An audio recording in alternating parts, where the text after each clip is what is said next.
Bonjour, je suis heureux de vous retrouver pour cette dernière leçon de l'année. C'est un peu triste, mais bon, il y aura d'autres années, hein. Et donc aujourd'hui, le cours sera peut-être un petit peu plus court que les précédents, mais les précédents, ils étaient trop longs, donc ça compense. Pourquoi ? Parce que je vais vous parler d'un sujet qui est un sujet de recherche, en fait, qui est dans une phase de développement beaucoup moins avancée que ceux dont je vous ai parlé lors de nos rencontres précédentes. Des isotopes stables, c'est quelque chose qu'on fait quand même depuis assez longtemps. Et même l'ADN, vous avez vu que c'est une histoire qui a commencé dans les années 90, enfin même 80. Alors là, la paléoprotéomique, c'est beaucoup plus récent et c'est quelque chose qui se développe assez rapidement et on met beaucoup d'espoir et vous allez comprendre pourquoi.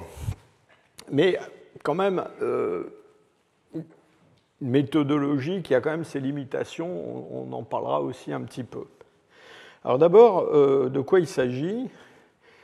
Il s'agit d'extraire des protéines anciennes, on dit fossiles, mais on ne sait pas trop ce que ça veut dire fossiles quand il s'agit de molécules, donc des protéines de fossiles, d'animaux ou d'hommes. Et donc ces protéines, je vous l'ai dit déjà plusieurs fois, sont des chaînes, des polymères qui sont composés d'acides aminés. Alors ces acides aminés, ça fait quand même plusieurs fois qu'on en parle, on a parlé beaucoup à propos de l'alimentation, et je vous rappelle que ces éléments constitutifs des protéines, la plupart, notre organisme peut les synthétiser, mais il y en a quelques-uns qu'on ne peut pas synthétiser, qu'on est obligé d'absorber dans notre alimentation. Alors pourquoi on les appelle des acides aminés ? Eh bien parce qu'ils ont tous une structure comme celle-là, c'est-à-dire il y a un bout de la molécule qui est un groupe acide. Alors bon, quand on dit acide, c'est lié à cette composition chimique. Imaginez pas un acide comme ce que vous avez en tête quand vous parlez d'acide chlorhydrique ou d'acide sulfurique. Et puis à l'autre bout de la molécule, il y a un groupe amine. Et sur le côté, on a un radical qui va avoir une structure différente en fonction des acides aminés. Donc voilà les acides aminés dont on parle. On en connaît une vingtaine.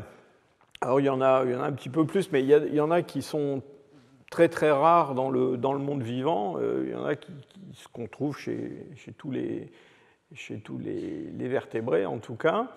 Donc voilà, on leur a donné des noms. Et vous voyez que donc ces chaînes d'acides aminés, elles vont être composées par des espèces d'alphabets. Et cet alphabet, c'est un alphabet qui est beaucoup plus complexe que ce que je vous ai présenté la dernière fois quand on a parlé de la structure de l'ADN. L'ADN, voilà, on parlait de 4 lettres. Là, on a presque un alphabet complet, une vingtaine. Et ces chaînes, elles sont produites par l'organisme grâce à un code qui, lui, est inscrit dans l'ADN. Donc sur l'ADN, on a une chaîne de nucléotides qui porte une information, et dans la synthèse des protéines, cette chaîne d'informations, elle va être lue et elle va être transcrite pour synthétiser une chaîne d'acides aminés. J'insiste là-dessus parce que vous allez voir que on peut passer d'un alphabet à l'autre, on sait traduire. C'est-à-dire, si on a dans l'ADN l'endroit où est codée une certaine protéine, avec une chaîne de nucléotides, on peut prévoir la séquence d'acides aminés qu'on va avoir sur cette protéine, et c'est parfois fort utile. Alors ces acides aminés, ils s'enchaînent les uns aux autres. Et vous voyez que en fait, c'est pas un fil, hein, donc c'est un enchaînement de molécules qui va, une fois qu'on en a un grand nombre, former des structures.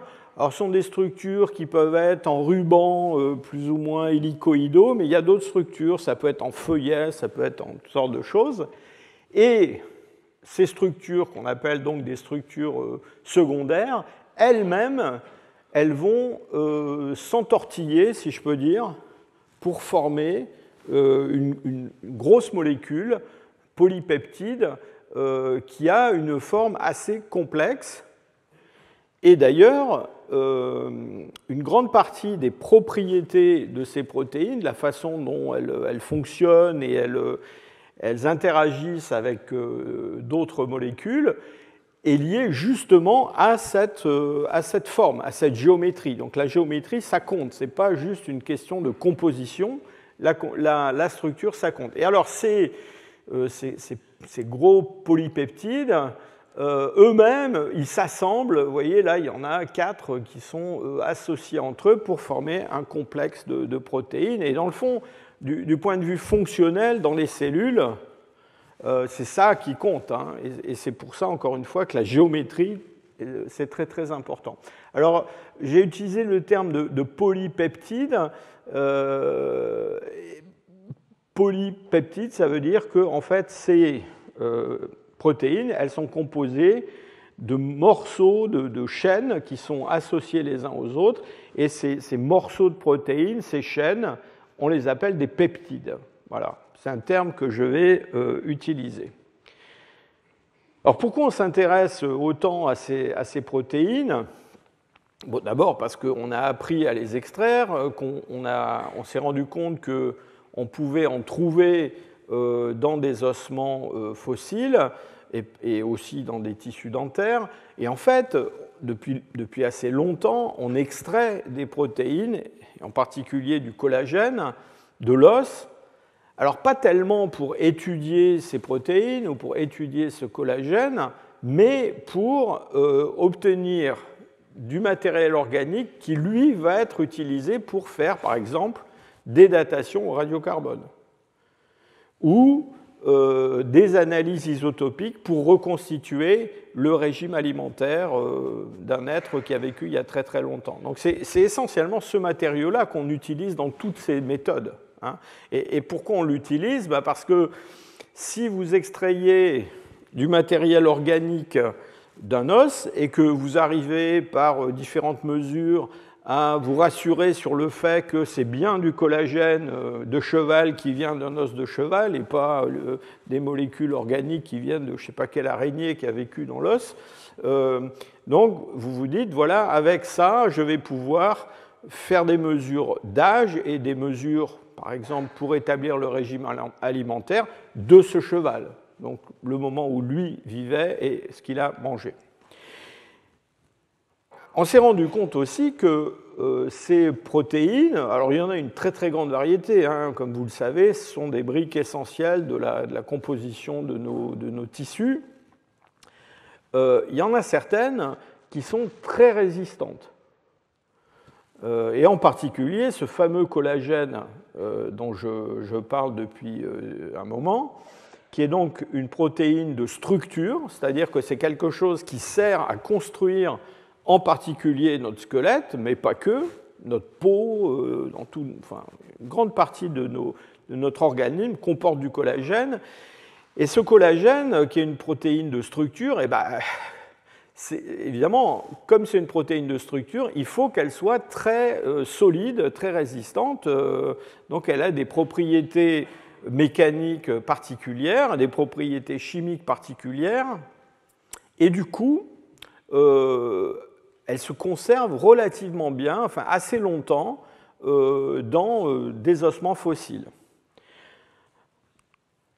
Alors c'est un petit peu comme pour l'ADN, hein, c'est-à-dire on est remonté dans le temps en trouvant des protéines fossiles de plus en plus anciennes. Et vous vous souvenez de l'histoire de Jurassic Park et de l'ADN de dinosaures trouvés dans un moustique. Bon, je vous expliquais qu'on s'était rendu compte qu'il n'y avait pas d'ADN de dinosaures ni d'ADN de moustique conservé dans des morceaux d'ambre qui remontent à l'ère mésozoïque. Mais on a eu aussi les protéines de dinosaures. Hein. Donc on a, en remontant dans le temps, il y a des gens, il n'y a pas très longtemps d'ailleurs, qui ont écrit qu'ils avaient trouvé des protéines de dinosaures. Alors ça a été très critiqué par beaucoup. On n'est pas très sûr qu'il y a des protéines de dinosaures qui sont conservées, mais on a des protéines très anciennes qui peuvent se conserver. Et je vous donne là un exemple, hein, donc un article qui a été publié en 2016 par une équipe qui a extrait des protéines de coquilles d'œufs d'autruche venant d'un site est-africain qui s'appelle le site de l'Aetoli et qui est un site très célèbre. Je vous en ai parlé de l'Aetoli. Vous savez, c'est ce site dans lequel on a trouvé des empreintes de pas d'Australopithèque afarensis. Et puis on a trouvé aussi beaucoup de fossiles. C'est une partie de l'hypodigme d'Australopithecus afarensis, c'est du matériel qui venait de l'Aetoli, hein, qui a servi à définir cette espèce. Et donc, on est, enfin en tout cas avec ces œufs d'autruche, on est très au-delà de 3 millions d'années, on est à 3,8 millions. Hein. Et on a sorti ces protéines qui sont des protéines de structure des coquilles d'œufs. Et alors, évidemment, ça a vraiment, j'allais dire, impressionné tout le monde. D'abord à cause de l'âge, parce qu'évidemment, on est très au-delà de tout ce qu'on connaît comme ADN ancien. Vous vous souvenez que les ADN les plus anciens qu'on connaisse, hein, c'est 2 millions d'années, mais on est, on est dans l'Arctique. Hein. Et là, on est en Afrique de l'Est, dans un endroit où il fait très chaud, et il fait très chaud depuis très longtemps. Et donc, ça nous montre que ces protéines, elles peuvent se conserver très longtemps. Alors, elles se conservent, mais quand même avec des phénomènes d'altération, un petit peu comme ce que je vous ai décrit sur l'ADN. Vous vous souvenez, la déamination de l'extrémité des fragments d'ADN qui s'abîmaient. Et d'ailleurs, c'est ce qui nous servait à reconnaître l'ADN fossile par rapport à la contamination par de l'ADN moderne. Là, on a aussi des phénomènes d'oxydation, des phénomènes de déamination qu'on peut mettre en évidence sur ces fragments de protéines qu'on extrait de ces fossiles d'œufs d'autruche. Évidemment, le fait on puisse remonter très loin dans le temps, et qu'on puisse retrouver des protéines dans des milieux tropicaux, chauds, vraiment même extrêmes, ça a soulevé d'immenses espoirs, parce qu'on s'est dit on va pouvoir faire des choses avec ces protéines que peut-être on ne peut pas faire avec l'ADN. Et je vous rappelle, juste pour vous rafraîchir les idées sur ce sujet, ça c'est une diapositive que je vous ai montrée lors de notre dernière rencontre, c'est que en fait, tout l'ADN fossile de mammifères que l'on connaît, c'est de l'ADN qui vient des moyennes ou des hautes latitudes. C'est-à-dire qu'en gros, dès que vous... Alors il y a un gisement au Proche-Orient, en Israël, où on a de l'ADN qui a plus de 30 000 ans, mais c'est vraiment une exception. Hein. Voilà. Et d'ailleurs, dans les moyennes latitudes, on ne parle pas d'ADN qui a 1 million d'années. Hein. Ça, c'est vraiment, encore une fois, dans le permafrost ou dans des régions très froides. Le plus ancien ADN d'hominine qu'on connaisse, il a été trouvé dans un site espagnol qui est le site de Cima de los Huesos, près de Burgos, qui est un karst très profond où on a des cadavres qui ont été probablement jetés intentionnellement de néandertaliens anciens. et qui se retrouvent dans les profondeurs de ce karst, dans un environnement qui est très stable, où la température ne varie pas, où il ne fait pas très chaud. Et voilà, c'est pour ça que ça s'est conservé. Et cet ADN, le dominine le plus ancien qu'on connaisse, il a un peu plus de 400 000 ans. Mais entre nous, c'est le seul qu'on connaisse qui soit aussi vieux, et presque tous les ADN fossiles qu'on connaît, ils ont moins de 150 000 ans, et même pour la plupart, beaucoup moins que ça. Hein. Alors, dès qu'on passe en Afrique ou dans le sud de l'Asie, là, c'est terminé, on n'a pas de choses très très anciennes. Alors évidemment, c'est très embêtant parce que il s'est quand même passé beaucoup de choses dans les zones tropicales. Hein. Pour tout dire, c'est même là qu'il s'est passé le plus de choses. Hein. Et dans le fond, un des problèmes que j'ai soulevé la dernière fois à propos de cet ADN ancien, c'est qu'il nous apprend énormément de choses sur la marge, sur ce qui se passe à la périphérie du monde des hominines, mais dans le fond, dans le cœur évolutif et démographique des hominines, on n'a pas d'ADN, on aimerait bien en avoir, mais on n'en a pas. Et donc, on s'est dit, peut-être qu'avec les protéines, on va arriver, dans le fond, à pallier ce manque d'informations, et vous verrez qu'on a en partie réussi. Alors, la protéine qui a été, dès le début, la plus utilisée, la plus recherchée, et d'ailleurs c'est toujours le cas, hein, c'est celle que majoritairement on extrait de fossiles, c'est ce fameux collagène, cette fameuse protéine de structure que tout le monde connaît. Alors le collagène, il est très résistant en grande partie à cause de sa structure. Il a une structure très particulière. C'est d'abord les chaînes d'acides aminés, ce sont des chaînes qui ont un motif répétitif, avec en particulier un acide aminé qu'on appelle la glycine, qui est répété tous les 3 acides aminés. Donc c'est quelque chose de très particulier, hein, cette répétition des glycines. Et puis, entre ces glycines, on a des acides aminés différents, mais quand même avec des particularités. En particulier, il y a à peu près 10% de ces acides aminés qui sont des prolines, c'est un acide aminé particulier. Et puis, on a aussi des acides aminés qui sont assez rares en dehors du collagène, en particulier deux acides aminés d'hydroxyproline. Vous vous souvenez, l'hydroxyproline, je vous en ai parlé déjà, c'est cet acide aminé qu'on essaie d'utiliser pour faire des datations radiocarbone très fiables, puisque quand on extrait de l'hydroxyproline, là, on est à peu près sûr d'être dans un matériau organique qui appartient à l'organisme lui-même. Et donc, les gens qui font du radiocarbone, ils essaient d'extraire de l'hydroxyproline pour extraire le carbone de l'hydroxyproline et mesurer le taux de radiocarbone dans ce carbone. Donc, ces chaînes, elles sont...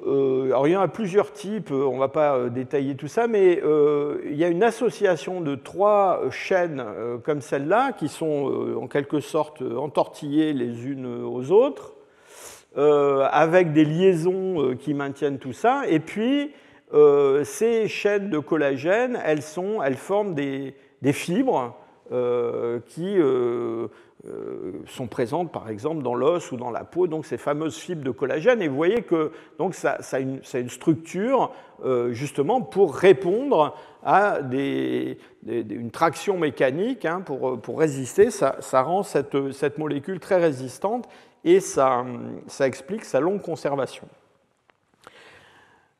Dans le domaine de la paléoprotéomique elle-même, le premier développement qui a été vraiment le plus remarquable et qui continue aujourd'hui, ça a été le développement de ce qu'on a appelé alors c'est un terme anglais, hein, zooarchaeology by mass spectrometry, et donc de la zooarchéologie par spectrométrie de masse.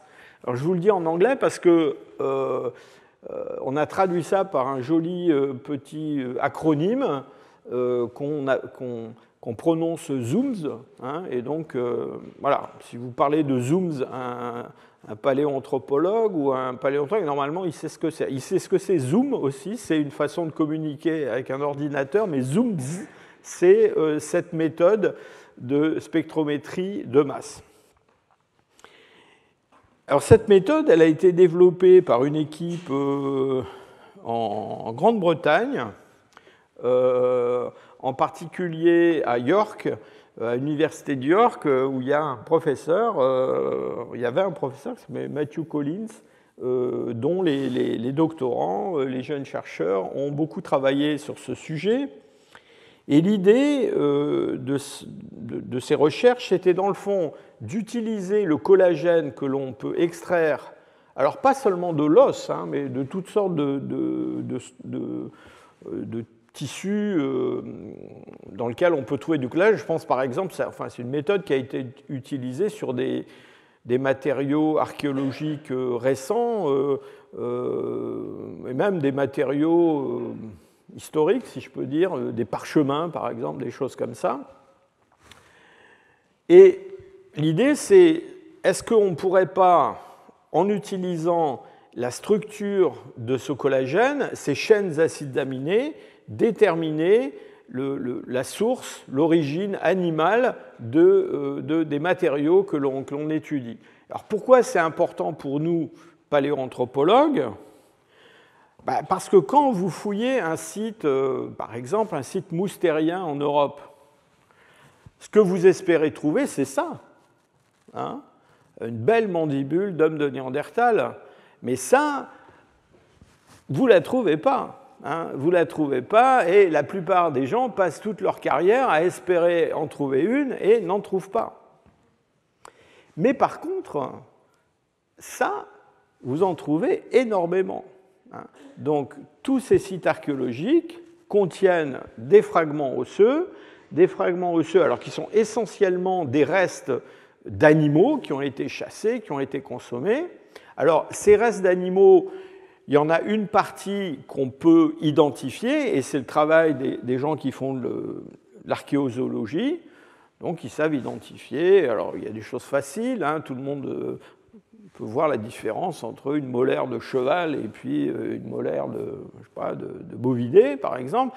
Mais bon, les archéologues sont très forts, hein, ils arrivent à reconnaître une phalange droite de la patte antérieure d'un renne. Quand on est un bon archéozoologue, on sait reconnaître ça. Vous vous souvenez de l'histoire de la petite phalange de Denisova, hein, qui était un tout petit bout de l'extrémité de la dernière phalange du petit doigt d'une petite fille. Hein. Et donc il y a quand même quelqu'un qui a eu l'œil de dire ça, c'est ça. Hein. Donc ça, c'est fondé sur la morphologie. Le problème, c'est qu'en fait, il y a beaucoup de fragments sur lesquels même le plus fort des archéozoologues ou des paléoanthropologues ne peut rien dire, si ce n'est, c'est un bout d'os. D'accord ? Et alors, ces bouts d'os, ça dépend des sites, hein, mais ça représente généralement quelque chose de l'ordre de 70% de ce qui sort du site. Et ça peut être plus, hein. Parfois c'est 90%, c'est ça. Hein. Et donc ça, autrefois, on le jetait. Hein. Les gens, ils gardaient les dents, les boîtes cervidés, les choses, un crâne, si vous trouviez un crâne d'un carnivore ou d'un bison, vous le gardiez, mais tout ça, on le jetait. Alors, après, on s'est dit quand même, non, on ne va pas les jeter parce que sur ces petits fragments, on peut voir des traces de percussion, des traces de coupure, etc. Puis on peut mesurer leur taille, on peut les peser, on peut faire des tas de choses. Donc, il y a eu toute une phase où on s'est mis à les garder. Mais quand même, généralement, tout ça, ça finissait dans des sacs, dans des dépôts de fouilles, dans des dépôts de musées, et puis on n'en faisait pas grand-chose. Et donc l'idée des gens qui ont développé cette méthode Zooms, ça a été de dire, on va essayer d'extraire de ces petits fragments un peu de collagène, et comme ce collagène, il a une séquence d'acides aminés qui varient d'une espèce à l'autre, on va essayer de trouver un moyen pour, dans le fond, déterminer à quelles espèces appartiennent tous ces fragments. Et on va apprendre des choses sur la composition faunique et la façon dont les hommes ont traité ces carcasses d'animaux chassés. Alors, je ne vais pas vous faire un cours très détaillé là-dessus, mais le principe, il est assez simple. Et cette méthode, elle a connu un succès très grand ces dernières années. Alors, dans mon département à Leipzig, on a été un des départements qui ont commencé vraiment à développer ces choses-là, mais comme souvent, quand ça marche, tout le monde s'y met, hein, donc maintenant, c'est vraiment quelque chose qui est très répandu, et c'est d'ailleurs une des activités de recherche de mon équipe ici au Collège de France. D'ailleurs, ces photos-là sont prises dans notre laboratoire à deux pas d'ici. Et un des grands intérêts de cette méthode, c'est qu'elle est relativement rapide. Vous montrer comment ça se passe, mais disons que en quelques semaines, en moins d'un mois, on a des résultats qui sont des résultats publiables, alors que l'étude des ossements identifiables, retournés dans tous les sens par un archéozoologue, ça peut durer très très longtemps. Hein. C'est-à-dire avant qu'il ait vu tout le matériel qui sort d'un gisement archéologique et qu'il ait tout identifié, ça peut prendre très très longtemps. Et puis, le second avantage, c'est que c'est pas cher. Alors, pas cher, évidemment, il faut quand même payer les analyses, mais disons qu'on peut traiter avec des budgets qui sont des budgets raisonnables. Alors, qu'est-ce que c'est un budget raisonnable ? Ça se discute, mais disons, on peut traiter des milliers d'ossements. Hein, des milliers d'ossements.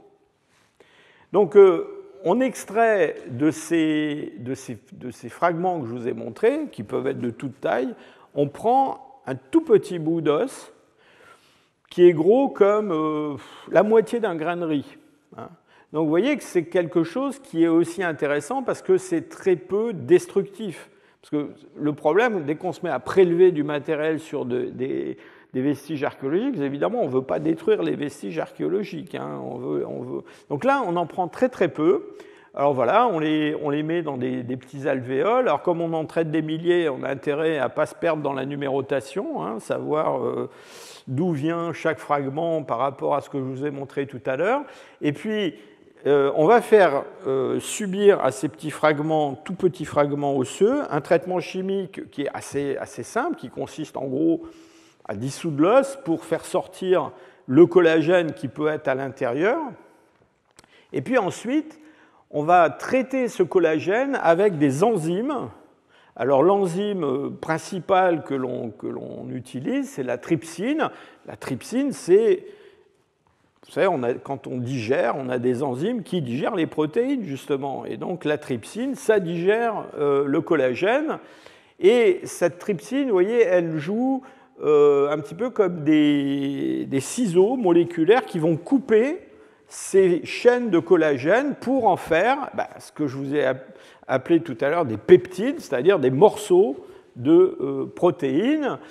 Alors, la trypsine, c'est une enzyme, mais on peut en utiliser une autre, et même on peut en utiliser plusieurs, et on obtient plus d'informations. Et cette trypsine, elle va cliver ces chaînes d'acides aminés après chaque arginine ou lysine, qui sont des acides aminés particuliers, dans la séquence. Donc imaginez, j'ai pris cette image l'autre fois à propos de l'ADN, mais c'est un peu pareil avec les acides aminés. Imaginez un texte qui soit écrit sur une bande de papier, et puis vous avez un ciseau, et chaque fois qu'il y a le mot « amour », paf, vous coupez la bande de papier. D'accord ? Alors, si vous avez plusieurs exemplaires du même roman, vous allez vous retrouver toujours avec les mêmes bandes de papier coupées de la même longueur. Mais si vous avez des romans différents, vous aurez un jeu de bandes de papier différents en fonction du roman que vous avez traité comme ça, et c'est exactement ce qui se passe avec ce collagène. Donc, on va créer des peptides, des fragments de collagène qui vont varier en taille d'une espèce à l'autre. Pourquoi? Parce que, alors, le collagène, c'est une protéine de structure qui est très conservée, qui évolue pas énormément. Hein. En gros, notre collagène à nous, il n'est pas très très différent du collagène d'autres mammifères, mais quand même, il y a dans le génome, dans la partie qui code la production de cette protéine, il y a des mutations qui sont produites au cours du temps, et donc il y a voilà, du collagène d'ours, ce n'est pas exactement le même collagène que du collagène de cheval. Et donc une fois qu'on a préparé ça, on va prendre une petite gouttelette de cette solution, vous savez, qui était donc dans ces petits tubes-là, on va mettre ça sur une plaque, et cette plaque, on va la mettre dans un spectromètre de masse. Alors, c'est un spectromètre particulier qu'on appelle un MALDI TOF. Alors, TOF, ça veut dire time of flight. Et pourquoi on appelle ça comme ça? Parce que, en fait, ces peptides, on va les ioniser avec un laser, et puis on va les faire se promener dans un champ magnétique, on va les accélérer, et là, en fonction de leur taille, ils vont avoir un temps de vol qui va être différent suivant leur taille. Donc ils vont arriver sur un détecteur à des vitesses différentes en fonction de leur taille. Et le résultat de tout ça, c'est que ce détecteur, il va lire l'arrivée de ces molécules avec donc une vitesse et puis aussi une quantité de ces fameux rubans dont je parlais tout à l'heure. Et il va produire des spectres comme celui-là. Et ces spectres, eh bien, en regardant, parce que dans le fond, ces séquences qu'on coupe toujours à la même lettre, quand on passe d'une espèce à l'autre, on tombe souvent sur des peptides qui sont un petit peu pareils, si je peux dire, et donc on a, en lisant la masse aller de 4 peptides principaux, eh bien, on obtient un profil qui est un profil caractéristique. Alors j'allais dire d'une espèce, en réalité, ce n'est pas toujours d'une espèce. Disons que cette méthode, elle marche assez bien au niveau du genre. Mais enfin, c'est bien le genre quand même, c'est-à-dire vous pouvez faire la différence. Vous voyez, si vous savez que vous avez un os du genre Equus, c'est pas pareil que si c'est un rhinocéros. Donc vous faites la différence à ce niveau-là, vous faites la différence entre un ours et puis un lion, ça marche. Alors en fait, en réalité, c'est un peu plus compliqué que ça parce qu'il y a des fois... chez les cervidés, par exemple, ou chez les grands bovidés, les bisons et les bosses et bisons, qui sont des genres différents, mais malgré tout qui sont des genres très proches, là, ça ne différencie pas très bien. On sait qu'on a bosse ou bison, d'accord, mais il y a des fois où ça marche très bien, et ça marche même au niveau de l'espèce.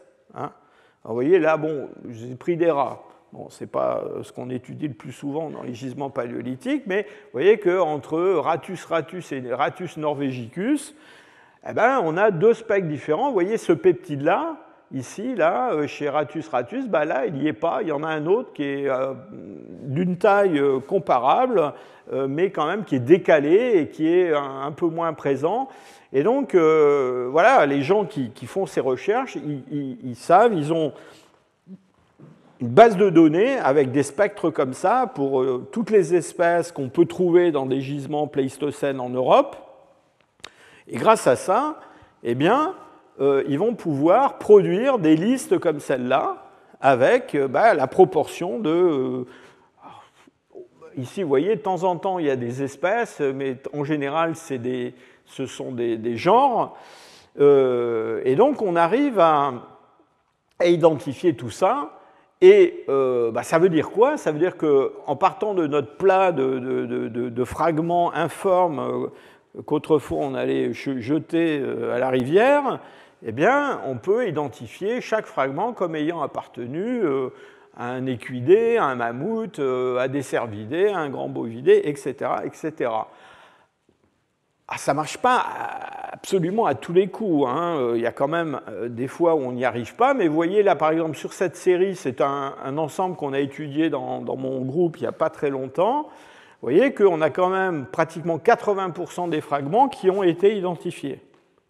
Et donc, il y en a 20% pour lesquels on ne sait toujours pas ce que c'était.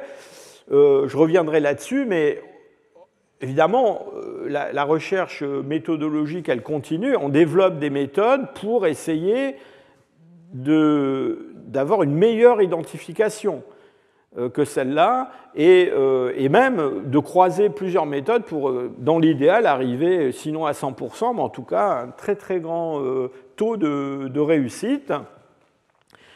Alors évidemment, tout ça, ça implique, encore une fois, qu'on ait une base de données de référence avec tous ces spectres. Alors on l'a pour les mammifères du Pléistocène et de l'Holocène d'Europe, enfin d'Eurasie, on va dire.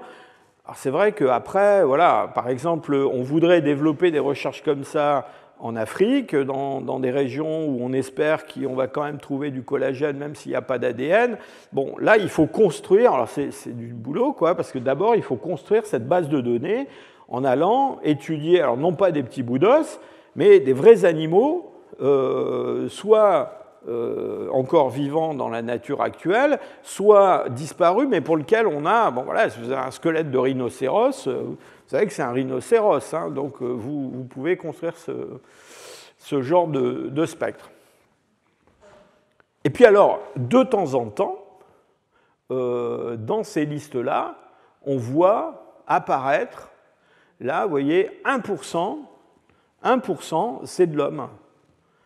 Alors, il ne vous dit pas c'est de l'homme d'ailleurs, hein, il vous dit c'est un hominidé. Mais bon, vous savez, si vous êtes en France dans un gisement du paléolithique moyen, un hominidé, ça ne va pas être un chimpanzé. Hein, donc, vous avez quand même une certaine certitude que ça va être de l'homme.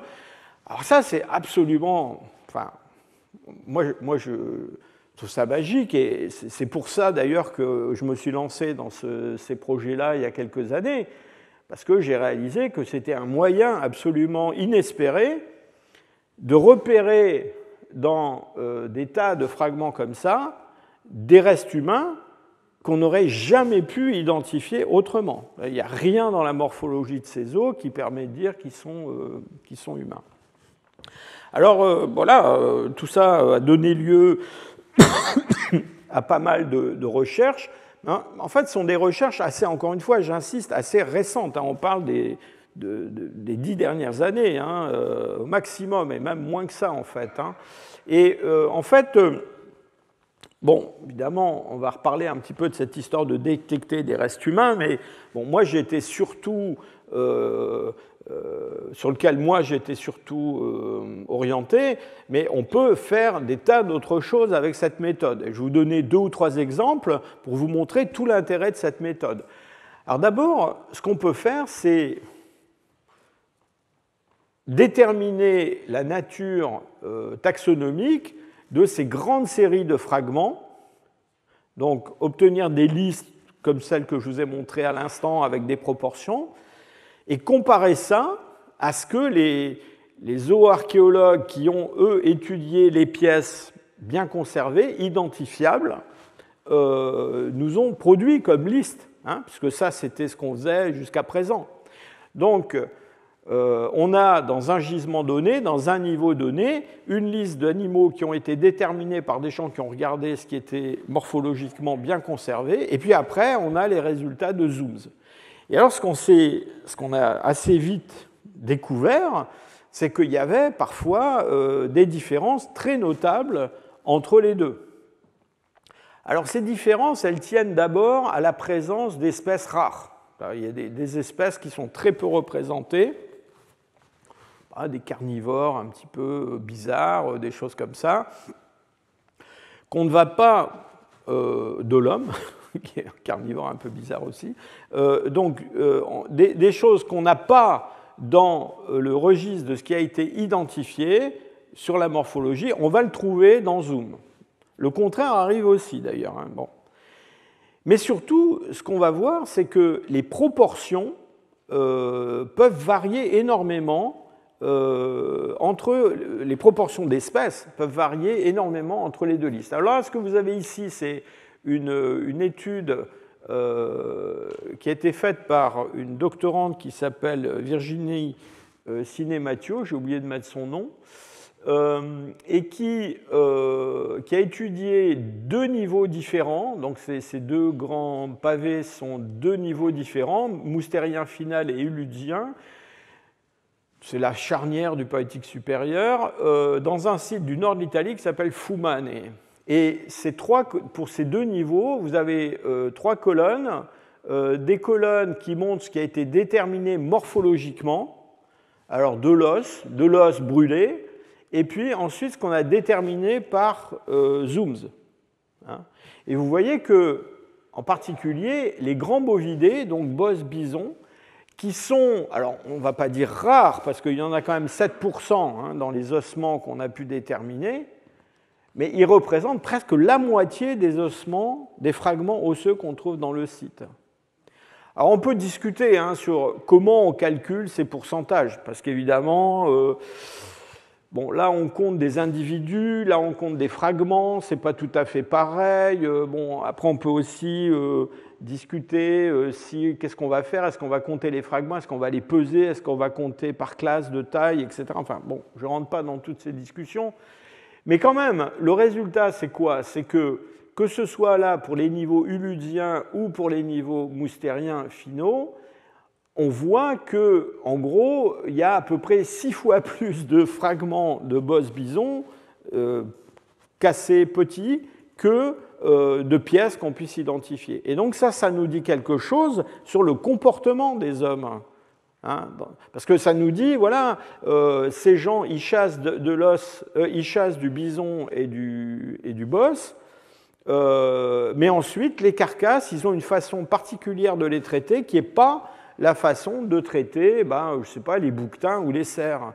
Et donc, manifestement, ils concassent les ossements de ces grands bovidés pour une raison qui est une raison probablement alimentaire, technique. Hein. Peut-être qu'ils extraient de la matière grasse, peut-être qu'ils... Enfin, bon, après, on peut aller plus loin dans ce sens-là. Et ce qui est très intéressant dans ces travaux, c'est qu'évidemment, ensuite, on peut repasser vers l'archéozoologie, je dirais, classique, pour aller réexaminer tous ces fragments, voir, par exemple, est-ce qu'ils portent des traces de percussion, de choses comme ça, et voir ce qu'il en est. Donc on a une... disons, on affine beaucoup les études de la faune exploitée par les hommes et, j'allais dire, de l'économie de ces gens-là. Alors, autre chose que l'on peut faire, c'est déterminer les matériaux qui ont servi à fabriquer certains objets. Alors, je vous ai parlé tout à l'heure de parchemins. Des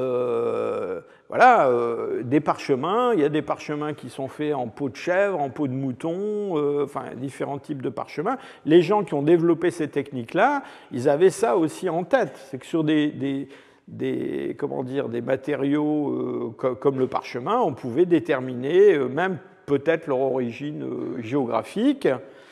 Je ne sais pas si je dois vous raconter ça, mais il y a quelques années, il y a un monsieur qui est venu me voir à Leipzig parce qu'il avait un livre qui devait être mis en vente, dans une vente, qui était un exemplaire de la première édition de la philosophie dans le boudoir de Sade. Et d'après une inscription à l'intérieur de ce livre, qui avait été relié au XIXe siècle, il avait été relié dans une peau d'homme. En fait, même, pour tout dire, c'était censé être une peau de femme. Et donc, ce monsieur voulait qu'on utilise cette technique pour déterminer si c'est vraiment de la peau humaine. Et j'ai découvert à cette occasion, je ne savais pas, qu'en fait, il y a tout un... C'est-à-dire c'est un domaine de recherche, hein, un collègue à Harvard qui s'intéresse à ça. Il y a un certain nombre de centaines d'exemplaires de bouquins qui existent, qui ont été produits au cours des temps, reliés en peau humaine. Enfin bref, je ferme la parenthèse sur les parchemins et les reliures et le marquis de Sade. Donc remontons dans le Paléolithique. Voilà un outil qu'on appelle un lissoir. Soit en passant, c'est un outil qui est toujours utilisé aujourd'hui par les gens qui travaillent le cuir et la peau, et donc qui est un objet allongé, plat, et qui se termine par une extrémité plate, arrondie, polie. Et cet objet-là, on en a dans les niveaux paléolithiques, et on en a même dans les niveaux du Paléolithique moyen, les niveaux moustériens. On pense que c'est des... Vous voyez, il y a une espèce de poli au bout, on pense qu'ils ont été utilisés pour travailler le cuir, la peau. Et alors, on a utilisé... une jeune chercheuse a utilisé zooms pour déterminer en quoi ces outils étaient faits. Et on s'est rendu compte d'une chose, c'est qu'en fait, tous étaient fabriqués dans des côtes de grands bovidés. Et donc, c'est très intéressant parce que, après tout, pourquoi pas utiliser une côte de cheval, hein? Ils en avaient autant que des côtes de grands bovidés, ou une côte de renne, ou Dieu sait quoi. Donc, manifestement, ces gens-là, ils recherchaient certaines propriétés mécaniques pour fabriquer cet objet-là, qui se trouve dans les côtes de grands bovidés et pas dans les côtes des autres. D'accord ? Et donc là, enfin, je ne vais pas détailler plus, mais il y a tout un domaine de recherche qui s'est développé pour essayer de voir, dans le fond, dans l'exploitation des matériaux, en particulier de l'os, quels sont les choix des hommes du passé. Je vais vous donner un deuxième exemple que je trouve très, très spectaculaire. C'est l'exemple de ces harpons qui viennent d'une région qu'on appelle Doggerland. Alors pour ceux qui ont fait de la navigation dans leur vie et qui ont écouté la météo marine, donc Dogger, hein, en général ça va mal hein, sur Dogger au point de vue météo, donc ça se passe là, hein, ça se passe dans le sud de la mer du Nord. Et cette région, donc entre la Grande-Bretagne, la Belgique et les Pays-Bas, c'est une zone de la mer du Nord qui n'est pas très très profonde, et c'est une zone qui en fait a été submergée à la fin des temps glaciaires, c'est-à-dire quand tous les glaciers ont fondu sur l'Europe du Nord, eh ben, le niveau de la mer a monté, considérablement, hein, 120 mètres à peu près, hein, et donc cette région qui est maintenant sous l'eau était jusqu'au Mésolithique une région qui était émergée avec un territoire, des paysages, des animaux. Et depuis longtemps, les pêcheurs, en particulier les pêcheurs hollandais, quand ils chalutent dans ce coin-là, ils remontent des fossiles, ils remontent des outillages en pierre. On a des... vous savez, enfin, je ne sais pas si je dois vous recommander de faire ça, mais sur eBay, on vend des dents de mammouth. Hein, c'est de là que ça vient. Hein, il en sort constamment. Et donc, bon, il y a des paléontologues qui étudient ça depuis longtemps. Moi, j'ai eu la chance d'étudier il y a quelques années le seul fragment d'homme de Néandertal jamais découvert aux Pays-Bas. Il n'a pas été découvert sur la Terre, il a été découvert sous l'eau. Hein, donc il vient des profondeurs de la mer du Nord. Hein, on a trouvé un petit bout de frontal de Néandertalien. Donc pour le Mésolithique, je vous disais, on remonte des outillages et on remonte des harpons comme ça, qui sont des harpons typiques de cette époque-là. Et donc, quand on a développé ces techniques moléculaires, on s'est dit, on va appliquer ça aux harpons. Alors ces harpons, ils sont faits la plupart dans des bois de cervidés, de cerf élaphe, sauf que on en a deux dans cette série qui ont été fabriqués dans des os humains. Et ça a été vraiment une surprise totale parce que, franchement, on se demande bien pourquoi ces gens-là sont allés fabriquer des harpons en os humains. Et évidemment,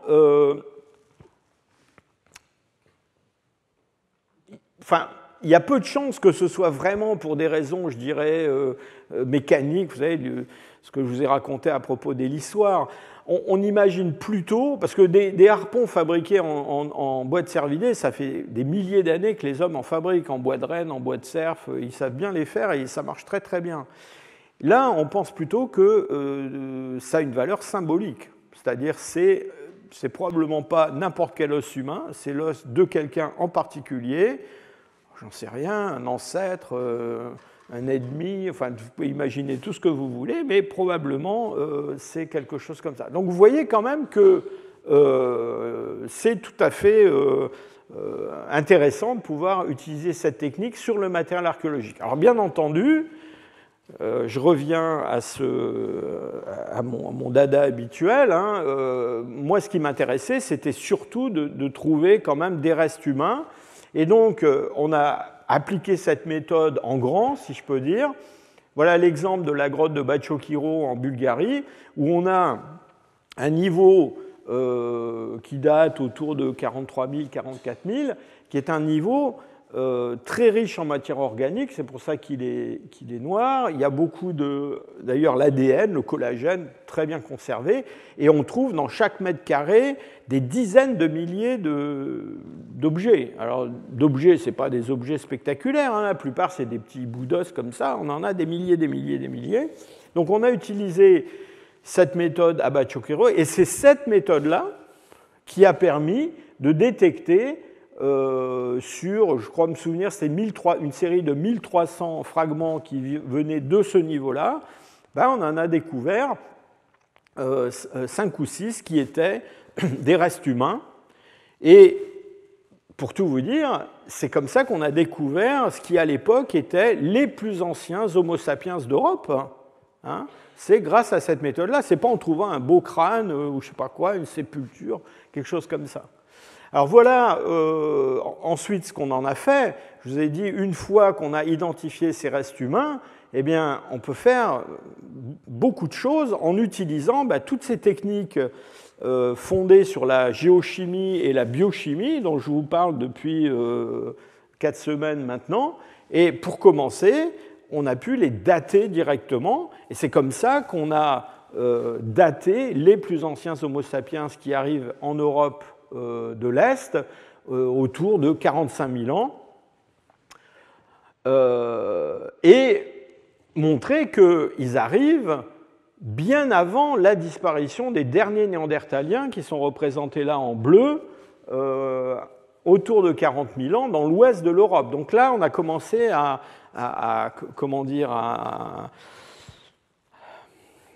écrire un scénario de ce remplacement, et vous verrez, dans les semaines qui viennent, on a un papier qui va sortir toujours sur cette thématique-là, je n'ai pas le droit d'en parler, mais vous verrez, c'est vraiment tout à fait passionnant. Et alors, je vous ai dit, dans ce niveau, l'ADN est bien conservé, donc ensuite, ces tout petits bouts vraiment qui ne payent pas de mine, on a extrait leur ADN, voilà la carte chromosomique d'un de ces individus de Bachokiro, avec, vous voyez, ces grandes bandes bleues dans son génome. C'est de l'ADN de néandertalien qui a été acquis, si je peux dire, par ces hommes, juste quelques générations avant le moment où ils ont vécu et où ils sont morts. Et donc, c'est pas le sujet aujourd'hui, mais on a tiré énormément d'informations de ces génomes. On a montré en particulier que la sélection contre le génome néandertalien, c'était quelque chose qui s'était mis en place très très vite après l'épisode d'hybridation. On a montré que ce qui s'était passé ici dans ce site, ne s'était pas passé dans d'autres. Enfin bref, je ne rentre pas dans ces détails-là. Un de nos projets, c'est d'étendre toutes ces techniques à tout un ensemble d'industries qu'on connaît en Europe pendant cette période qu'on appelle la période de transition, c'est-à-dire le moment où les néandertaliens ont été remplacés par les sapiens. Vous voyez qu'il y a une mosaïque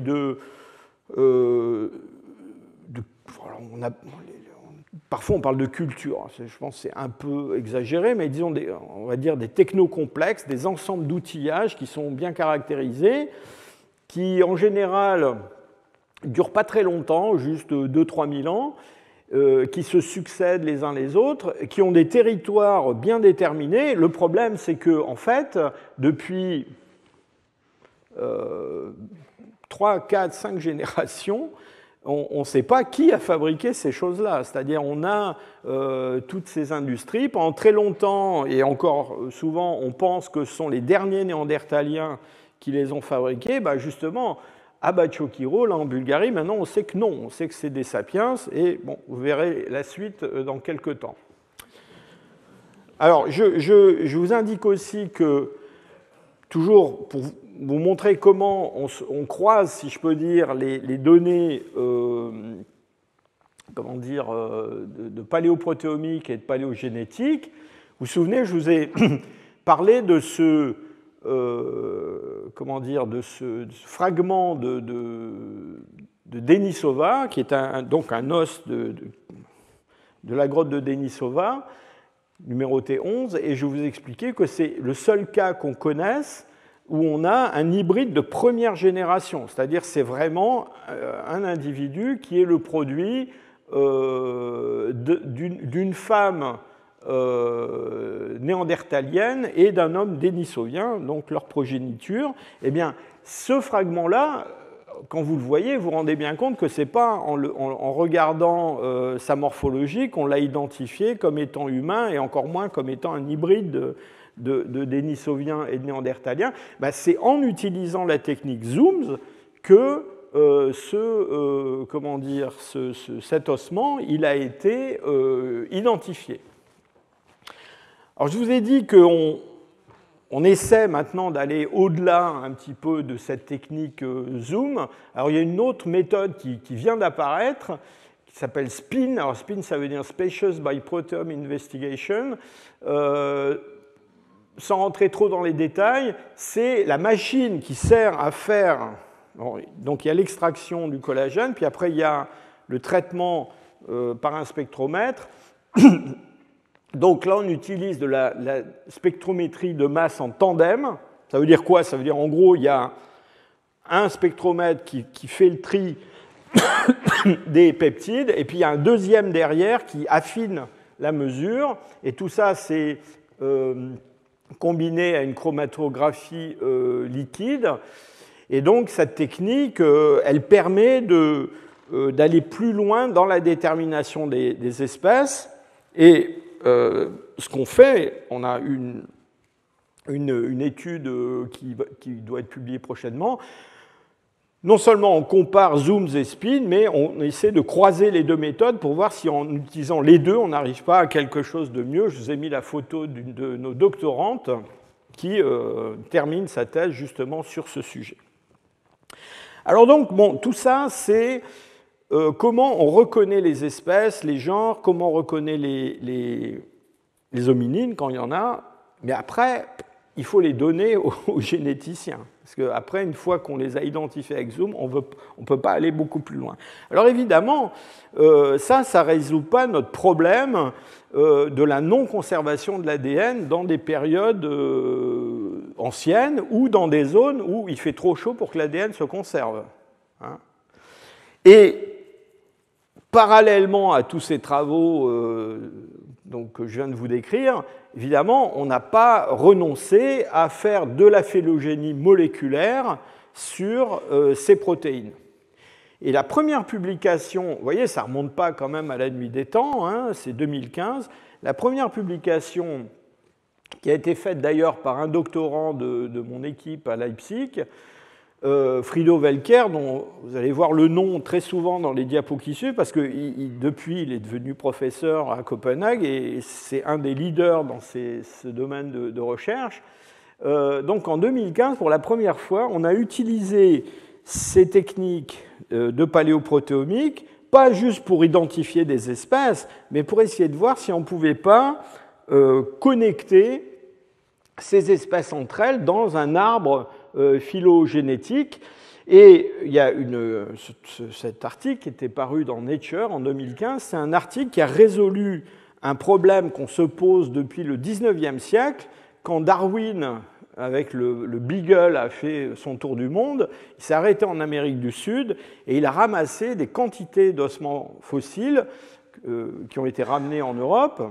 Et ces ossements fossiles appartenaient à des mammifères complètement bizarres, des groupes, bon, vous avez probablement jamais entendu parler, comme les lithoptères, des choses comme ça, qui sont des groupes qui ont existé il n'y a encore pas très longtemps en Amérique du Sud, mais qui ont été complètement exterminés. Alors, en partie, ils ont disparu parce qu'il y a une connexion entre l'Amérique du Sud et l'Amérique du Nord qui a fait que l'Amérique du Sud a été envahie par des faunes venant d'Amérique du Nord qui ont fait disparaître beaucoup d'espèces. Mais aussi les hommes, quand ils sont arrivés en Amérique du Sud, ont fait disparaître des tas de bestioles comme ça. Et alors, on en connaît certains de ces animaux, existaient il y a encore un peu plus de 10 000 ans, mais le problème, c'est qu'ils sont présents dans des zones où l'ADN ne se conserve pas, et donc on a discuté pendant très longtemps en se fondant juste sur la morphologie pour savoir à quoi on pouvait raccrocher ces choses-là. Et en particulier, il y a une thèse qui a été, j'allais dire, dominante pendant un moment, qui était que c'était en Amérique du Sud une branche d'un grand groupe de mammifères qu'on appelle les afrotériens. Alors, les afrotériens, c'est le groupe dans lequel on a les éléphants, les siréniens, des animaux comme ça. Donc, on pensait que c'était lié à ça. Et donc, Frido Welker, dans ce travail, en utilisant, alors cette fois-ci, la séquence d'acides aminés sur le collagène, il a réussi à identifier une partie de cette séquence. Il a montré qu'en fait, non, ces deux genres, Toxodon et Macrochénia, ces animaux quand même assez sympathiques, c'est grand, ça. Vous voyez, un homme arrive à peine au garrot de cette chose-là. Eh bien, en fait, ce sont des animaux qui sont proches des périssodactyles, c'est-à-dire le cheval, le rhinocéros, voilà. Et donc ça, moi j'ai trouvé ça formidable qu'un étudiant en thèse publie un papier qui résolve un mystère qui agite les paléontologues depuis plus de 100 ans. Donc ça a été une première réussite. Alors, il ne s'est pas arrêté là, Frido Welker. On a travaillé, quand il était à Leipzig, on travaillait beaucoup sur ces techniques de zoom pour identifier des restes de néandertaliens dans des sites paléolithiques, mais parallèlement à ça, il a toujours continué dans la voie du séquençage, cette fois-ci, des acides aminés sur des chaînes de protéines pour faire de la phylogénie moléculaire dans des zones ou dans des périodes où l'ADN ne marchait pas. Et je vous montre deux de ces réussites les plus spectaculaires. Alors, il y en a une, c'est résoudre un autre mystère paléontologique qui est celui du Gigantopithèque de Chine. Alors, Gigantopithèque, vous doutez bien que c'est gros, avec un nom comme ça. Donc voilà, ça c'est une mandibule de gorille, ça c'est une mandibule de Gigantopithèque. Donc vous voyez, c'est un animal assez remarquable. Et donc, ces Gigantopithèques, on les connaît en Chine, au Vietnam, récemment on en a découvert en Indonésie. C'est une créature qui a vécu entre environ 2 millions d'années et 300 000 ans. On ne sait pas trop exactement quand les derniers ont disparu. Et donc, Frido, en séquençant des protéines de ces fossiles, alors ces Gigantopithèques, le problème c'est que on les trouve essentiellement dans des zones tropicales en Asie. Donc, je vous ai parlé du sud de la Chine, du Vietnam. Donc, il n'y a pas d'ADN, évidemment. Mais alors, en plus, généralement, ce qu'on trouve, c'est des dents isolées. Parce que, c'est-à-dire des mandibules comme ça, on doit en connaître 2 ou 3, pas plus. On n'a pas de squelette, on n'a pas de crâne, on n'a rien. On n'a que des dents. Grosses, mais des dents. Pourquoi ? Parce que les porcs-épics dans les grottes mangent l'os, donc ça c'est vraiment une plaie pour les paléontologues, et donc on n'a pas de Gigantopithèque. Et alors, il a montré, c'est vraiment remarquable, que ce Gigantopithèque, en fait, c'était un parent en fait, des orang-outans. C'était une espèce d'orang-outan, vous voyez, qui faisait 2-3 mètres de haut, truc qui devait être quand même assez impressionnant à croiser. Et donc, on a une branche du groupe des ponginés, qui s'est séparé des espèces actuelles de Pongo il y a autour de 10 millions d'années. Hein. Donc ça c'est vraiment, je pense, un grand succès de ces techniques, parce que pour enfin, ni la morphologie ni la génétique pouvaient répondre à ces questions-là. Et puis je vous montre deux autres exemples de ces travaux. Alors cette fois-ci sur des hominines. Hein. Donc en 2020, donc, vous voyez, on se rapproche. Hein. Donc Velker a extrait des protéines de fossiles qui sont attribuées à l'espèce Homo antecessor. Homo antecessor, c'est un fossile découvert en Espagne, toujours dans ces sites de la région de Burgos, la Atapuerca, autour de 800 000 ans d'âge, et que les collègues espagnols, pendant un moment, nous ont vendu, si je peux dire, comme l'ancêtre des sapiens, hein, en particulier à cause de sa morphologie faciale. Bon, on est pas mal à penser que c'est une morphologie primitive, en fait, hein, et pas vraiment quelque chose qui est ancestral directement de l'homme moderne. Et Frido, donc, a montré, avec son séquençage de protéines, qu'effectivement, on a avec Homo antecessor quelque chose qui est un groupe frère en fait de l'ensemble néandertal, dénisovien, sapiens. Donc c'est quelque chose qui se branche plus bas, hein, et donc ça suggère bien que c'est une morphologie primitive et que ce n'est pas une forme ancestrale directe de l'Homo sapiens. Et puis dernier exemple que je voulais vous citer, on a beaucoup parlé dans les années précédentes des Denisoviens, qui sont un groupe frère des Néandertals qui ont vécu en Asie. Hein. Et ces Denisoviens, longtemps, les seuls Denisoviens qu'on connaissait, ils venaient de la grotte de Denisova, qui est une grotte de l'Altaï. Le problème, c'est que les restes de Denisoviens de l'Altaï, c'est des petits bouts comme ça, dans lesquels on a de l'ADN. Donc on peut identifier un groupe qui est le groupe frère des Néandertals, mais une fois qu'on a dit ça, on ne sait pas à quoi il ressemble. Hein. Et il y a eu un débat, qui dure toujours d'ailleurs, autour de la signification des fossiles chinois qui datent de la période dans laquelle on pense que les Denisoviens ont vécu, c'est-à-dire entre 400 000 et puis 50 000. Et moi, je suis de ceux qui pensent que la grande majorité de ces fossiles chinois, alors pour le coup, eux, ce n'est pas des petits bouts d'os, c'est vraiment des crânes complets, bah, ce sont des Denisoviens, justement. Mais comme on avait de l'ADN d'un côté, de la morphologie de l'autre sans ADN, c'était très difficile à prouver. Et donc, en 2016, j'ai eu la chance d'être contacté par une collègue chinoise, Dr Dongju Zhang, qui m'a envoyé cette photo. J'étais en vacances à Majorque, hein, je revenais de faire de la plongée et j'ai vu ça dans mon courrier électronique. Et on me dit que c'est vous qu'il faut contacter pour savoir ce que c'est que cette mandibule. Je peux vous dire que je lui ai répondu, hein, tout de suite. Et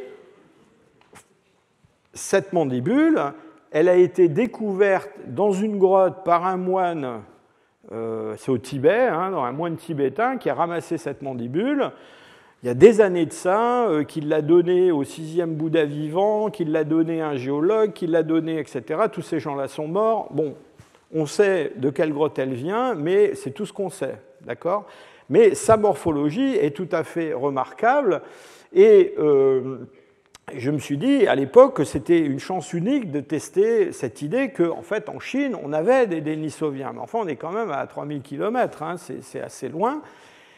Et alors surtout, en 2000 je crois, surtout cette grotte de Xiahe, enfin Xiahe c'est la ville qui est à côté, elle est à 3000 mètres d'altitude, c'est tout à fait remarquable même de trouver des fossiles anciens, archaïques dans ce genre de région. On a pu la dater directement parce que heureusement le moine comme le Bouddha vivant avait eu la bonne idée de ne pas trop la nettoyer, hein, donc il y avait encore des croûtes de carbonate dessus qui ont été datées à l'uranium-thorium autour de 160 000 ans.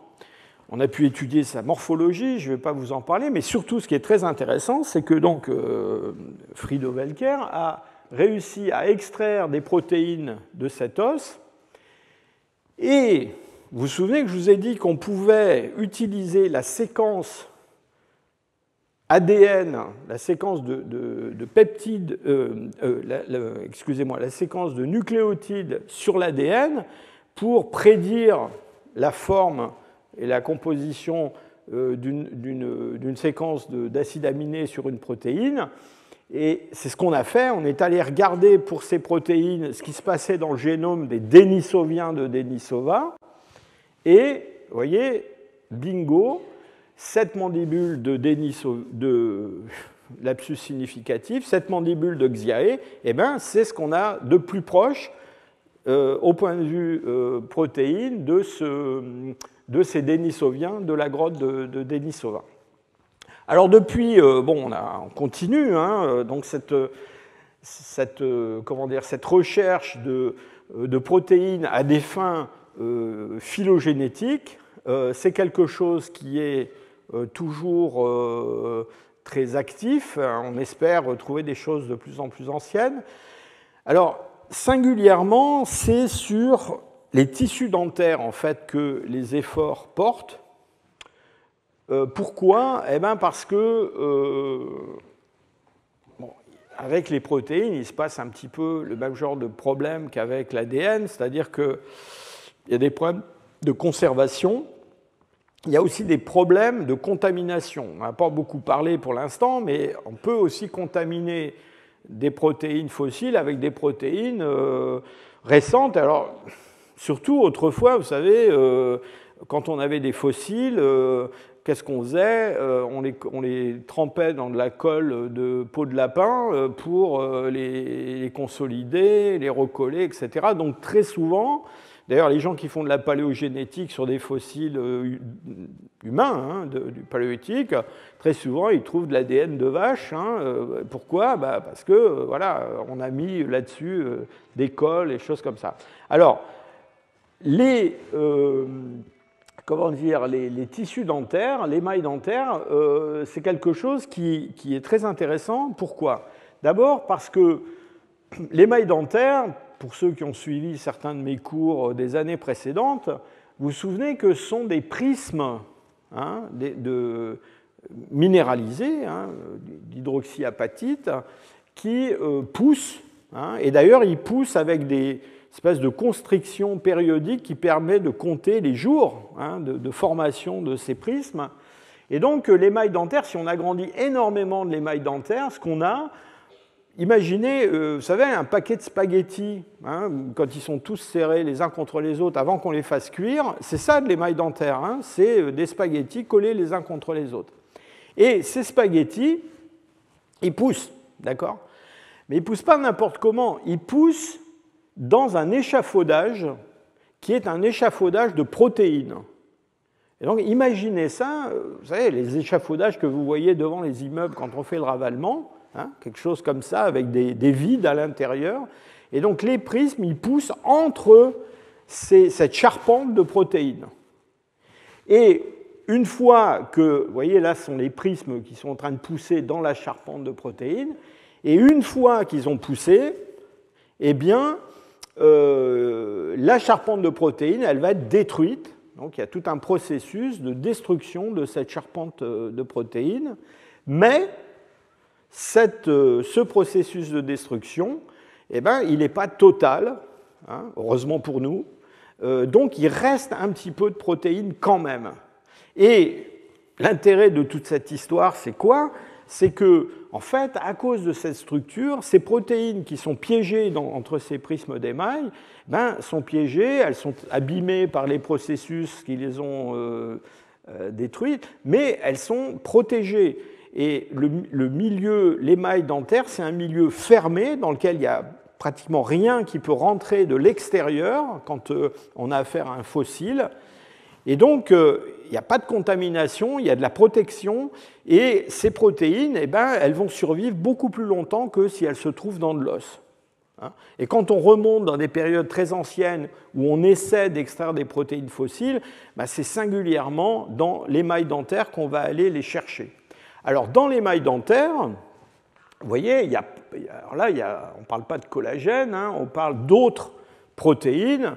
On ne va pas les détailler, mais il y a toute une série de protéines qui servent à construire ces échafaudages de construction de l'émail dentaire. Et il y en a une qui nous intéresse particulièrement, qui s'appelle l'amélogénine. Alors pourquoi elle nous intéresse particulièrement? Eh bien parce que le codage de la séquence de cette protéine, c'est un codage qui se fait sur les chromosomes sexuels. C'est-à-dire que l'amélogénine qui est produite dans nos dents, eh bien, ça n'est pas la même si on est un homme ou une femme, parce que les hommes, ils ont un gène de l'amélogénine sur le chromosome Y que les femmes n'ont pas. D'accord? Donc, elles ont la version X, et nous, on a XY. Et donc, du coup, on peut... Alors, vous voyez, là, c'est le chromosome X, le chromosome Y, avec vous voyez, c'est le codage de la protéine, il est ici sur le chromosome X, et il est ici sur le chromosome Y. Et ça veut dire quoi? Ça veut dire qu'une des premières choses qu'on peut faire quand on extrait des protéines de l'émail dentaire d'un fossile, c'est de dire c'est un garçon ou c'est une fille. Et ça, c'est un truc formidable parce que, alors ça a été utilisé pour les périodes récentes, mais maintenant on a des choses qui ont des centaines de milliers d'années. On a un bout de dent grand comme ça et on peut dire c'est une femme.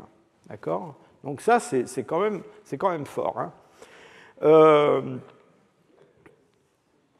Alors, c'est fort, mais quand même. Je voudrais, avant qu'on se sépare, quand même vous ramener un peu sur Terre. Parce qu'il y a quand même, pour l'instant en tout cas, des limitations à tous ces travaux. Alors, évidemment, d'abord, la première chose, c'est qu'il y a évidemment beaucoup moins d'informations dans ces protéines qu'il y en a dans l'ADN. Parce que l'ADN, des milliards de paires de bases, on apprend des choses pas seulement sur le génome, c'est-à-dire sur tout ce qu'il faut savoir pratiquement sur un organisme, mais on peut tirer des informations sur la démographie, est-ce que c'était quel était le degré de parenté de papa et maman, quelles étaient les relations avec les autres là-bas, est-ce que les femmes venaient de l'extérieur ou est-ce qu'elles étaient locales, vous vous souvenez de tout ce que je vous ai raconté. Bon, alors ça, les protéines, ça ne va jamais nous dire ça. Et ce qu'on peut faire avec les protéines, pour l'instant, c'est déterminer des espèces, déterminer des matériaux et puis faire de la phylogénie moléculaire. Alors la phylogénie moléculaire, vous savez, dans les années 70, on a commencé à en faire. On prenait de l'hémoglobine de lapins, de macaques, d'hommes, et puis on faisait des arbres généalogiques. Là, on fait ça maintenant avec des fossiles, et pas avec de l'hémoglobine, mais avec toutes ces protéines, soit le collagène, soit des protéines qui se conservent dans les dents. Donc voilà. Alors, je voulais dire, je n'ai pas insisté là-dessus, il y a des problèmes de contamination comme avec l'ADN. Et donc on s'intéresse beaucoup à ces phénomènes de désamination en particulier pour détecter qu'est-ce qui est ancien ou pas. Et quand on a un ensemble d'échantillons dans un niveau en particulier ou dans plusieurs niveaux dans un site archéologique, une chose qu'on regarde, c'est le taux de désamination qu'on va observer dans ces différents échantillons pour voir s'ils sont des ensembles homogènes ou s'il y a des objets qui sont intrusifs, en fait. Parce que tous ces petits bouts d'os, malheureusement, ils se promènent aussi dans les stratigraphies. Et puis alors, le dernier point que je voudrais souligner, c'est que, alors, je vous ai montré ces créatures sud-américaines tout à fait bizarres. Là, on a affaire à des espèces qui sont très éloignées les unes des autres. Donc, le nombre de mutations qui se sont accumulées dans les parties du génome qui codent les séquences d'aminoacides, c'est un nombre très élevé. Et donc là, il n'y a pas d'histoire. On arrive à faire ces phylogénies moléculaires de façon très très simple. Mais évidemment, plus on considère des taxons qui sont proches du point de vue phylogénétique, et moins il y a de différences. hein, moins il y a de différence. Pour tout vous dire, on a publié un papier il y a quelques années avec Frido Welker, justement, sur des restes néandertaliens d'un site français, où on comparait les données ADN et les données protéomiques. À l'époque, on arrivait à identifier les néandertaliens des sapiens à cause d'une substitution sur un acide aminé qui était différent. Donc, vous voyez, déjà, il faut avoir la chance de tomber, quand on séquence sur le bon bout, le bon peptide où on va avoir la mutation, enfin, on va avoir la substitution, mais c'est quand même, c'est très léger. Et évidemment, alors les paléogénéticiens, de temps en temps, ils ricanent un peu parce qu'ils disent une substitution, ça peut être un phénomène de convergence. Hein. Après tout, on pourrait, comme c'est une seule mutation, ça a pu arriver plusieurs fois, etc. Enfin bref.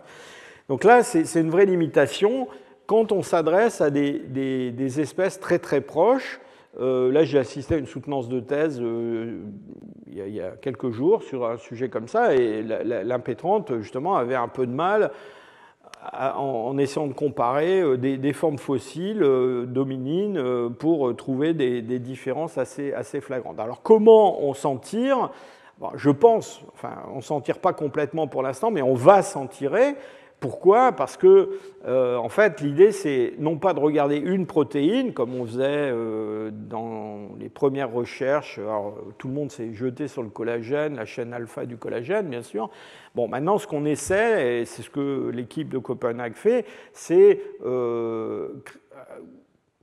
générer un paléoprotéome, c'est-à-dire vraiment un ensemble de protéines pour lesquelles on a... Alors là je pense que ça va marcher. Donc voilà, c'est formidable. Avant de vous laisser, et ça n'a rien à voir avec les protéines, mais je veux quand même vous montrer quelque chose, puisque là, ça va être Noël. Hein. Et donc, ça n'a rien à voir avec les protéines, mais c'est juste pour vous dire qu'on a parlé de tas de choses pendant ces cours, de comment la chimie, en fait, révolutionnait un petit peu la paléoanthropologie. On a parlé d'isotopes stables, on a parlé d'ADN, on a parlé de protéines. En fait, je ne vous ai pas tout dit, parce qu'il y a encore d'autres molécules qui sont dans les tiroirs, et pas que dans les tiroirs, qui sont dans les laboratoires. Et donc, je vous montre ça parce que moi, je trouve ça assez formidable. Et de plus en plus, on s'intéresse à la cire qui couvre les feuilles de certains végétaux. Et donc ces cires, elles sont fabriquées avec des combinaisons de molécules, en particulier des lipides qu'on appelle des alcanes. Et ces lipides, ils sont présents donc dans cette espèce de cuticule qui couvre certaines feuilles. Vous savez, c'est ce qui donne cet aspect brillant, vernissé à des feuilles, surtout en milieu tropical. Alors, ça les protège des insectes, ça les protège des interactions, enfin des agents atmosphériques, de sortes de choses. Donc, cette espèce de croûte qu'on voit là sur une image microscopique très, très agrandie, eh bien, écoutez, croyez-le ou pas, mais les lipides de ces trucs-là, ça se conserve des millions d'années. Des millions d'années. Et donc, on peut, dans des sédiments de sites archéologiques, on a une méthode qui permet, on prend un sac de sable, hein, et on peut extraire ces lipides de ces sédiments. Et je vous dis, des sédiments qui ont des centaines de milliers d'années, ce n'est pas un problème. Et donc, une fois qu'on a sorti ces lipides, d'abord, on sait par spectrométrie les identifier comme étant ce qu'on cherche et pas autre chose. Et une fois qu'on les a, on sait que ce sont des lipides produits par les plantes qui vivaient au moment où sont déposés ces sédiments. Eh bien, on peut aller faire des isotopes stables, du carbone, de l'oxygène, du soufre, de l'azote, etc., et reconstituer le milieu végétal de l'époque. Donc vous voyez, la chimie appliquée à la paléoanthropologie, ce n'est pas fini. Voilà, je vous remercie.